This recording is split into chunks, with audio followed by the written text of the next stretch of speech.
सफर की शुरुआत राहुल, स्नेहा और आदित्य, तीन दोस्त दिल्ली से शिमला घूमने निकले थे। गर्मी की छुट्टियां चल रही थीं और कॉलेज का आखिरी साल खत्म होने वाला था। सड़क पर गाड़ी चलाते चलाते अचानक मौसम बदला। तेज आंधी और बारिश शुरू हो गई। जीपीएस भी काम करना बंद कर चुका था।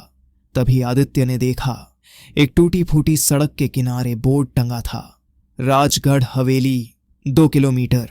स्नेहा ने मजाक में कहा, अरे यही तो हॉरर मूवी वाला सीन लग रहा है। राहुल ने हंसते हुए गाड़ी उसी तरफ मोड़ दी।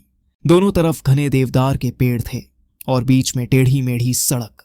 लगभग 15 मिनट बाद वो लोग एक विशाल हवेली के सामने पहुंचे। हवेली पुरानी थी, दीवारों पर काई जमी थी, खिड़कियां टूटी हुई और ऊपर लोहे का बड़ा सा गेट आधा खुला हुआ था, जैसे किसी ने जानबूझकर छोड़ दिया हो। जैसे ही वो लोग अंदर गए, ठंडी हवा का झोंका आया। हवेली के भीतर अंधेरा था, पर अजीब बात यह थी कि अंदर जल रही लालटेनें अपने आप टिमटिमा रही थीं। भीतर दाखिल होते ही आदित्य बोला, यह जगह तो सच में डरावनी है, चलो वापस चलते हैं। लेकिन राहुल को रोमांच पसंद था। उसने कहा, इतनी दूर आए हैं, अब देखते हैं कि यहां असली में भूत प्रेत हैं या सिर्फ अफवाह। अचानक ऊपर की मंजिल से किसी के चलने की आवाज आई। थक थक थक। स्नेहा का चेहरा पीला पड़ गया। राहुल टॉर्च जलाकर सीढ़ियां चढ़ने लगा। ऊपर पहुंचकर उसने देखा, एक पुरानी झूला कुर्सी अपने आप हिल रही थी। वहां कोई नहीं था। नीचे आते ही तीनों को एक पुरानी डायरी मिली, जिस पर धूल जमी हुई थी। डायरी खोलते ही लिखा था, मैं अमर सिंह, इस हवेली का मालिक। 1995 में मेरी पत्नी और बेटी की रहस्यमय मौत हो गई। कहते हैं उनकी आत्माएं यहीं भटकती हैं।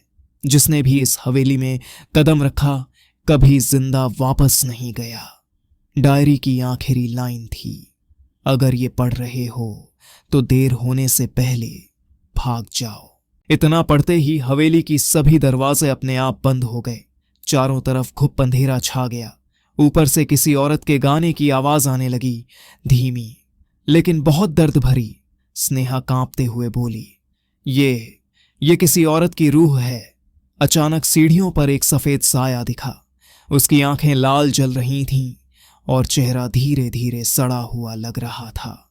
वो औरत फुसफुसाई, तुम भी यहीं रह जाओ। राहुल ने हिम्मत जुटाकर दोस्तों को खिड़की से कूदने को कहा। आदित्य ने खिड़की तोड़ी, लेकिन बाहर जाते ही उसे किसी ने पकड़ लिया और वापस अंदर खींच लिया। उसकी चीख हवेली में गूंज उठी। अब सिर्फ राहुल और स्नेहा बचे थे।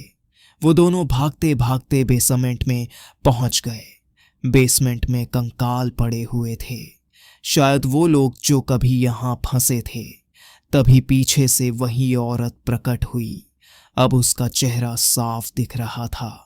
आंखें खोखली, दांत खून से सने और हाथों में टूटी गुड़िया।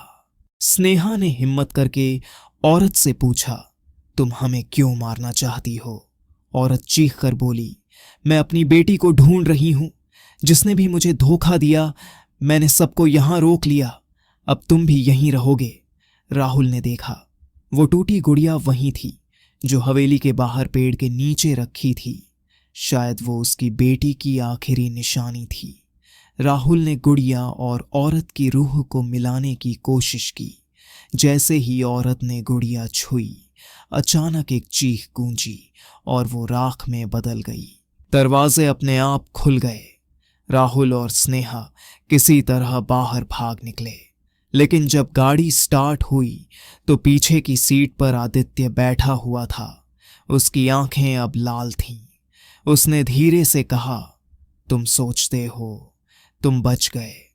गाड़ी अपने आप तेजी से जंगल की ओर बढ़ने लगी। गाड़ी जंगल के बीच बेकाबू दौड़ रही थी। राहुल और स्नेहा चीख रहे थे, लेकिन ब्रेक काम नहीं कर रहे थे। पीछे बैठा आदित्य अब इंसान नहीं बल्कि एक परछाई बन चुका था।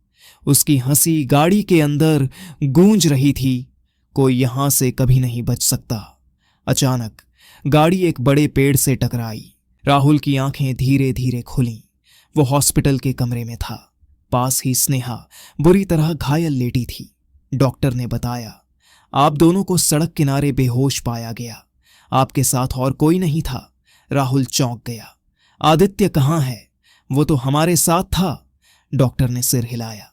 आपकी रिपोर्ट में लिखा है कि हादसे में सिर्फ आप दोनों मिले, कोई तीसरा नहीं था। राहुल कुछ समझ ही नहीं पा रहा था। तभी नर्स ने बैग ला कर दिया जो एक्सीडेंट साइट से मिला था।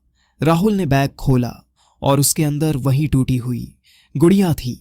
अचानक गुड़िया की आंखें चमक उठीं और उसी आवाज में फुसफुसाहट गूंजी, मैंने कहा था कोई यहां से नहीं बच सकता। हॉस्पिटल का कमरा ठंडा हो गया। दरवाजा अपने आप बंद हो गया।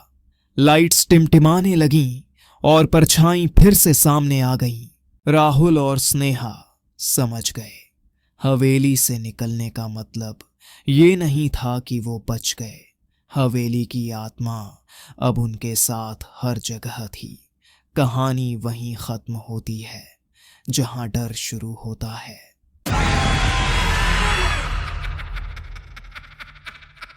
दोस्तों, अगर आपको कहानी में मजा आया तो मेरे YouTube चैनल अनलकी शनिवार को सब्सक्राइब करिए एंड आपका एक लाइक और कमेंट वजह बनेगा मेरे नेक्स्ट वीडियो का।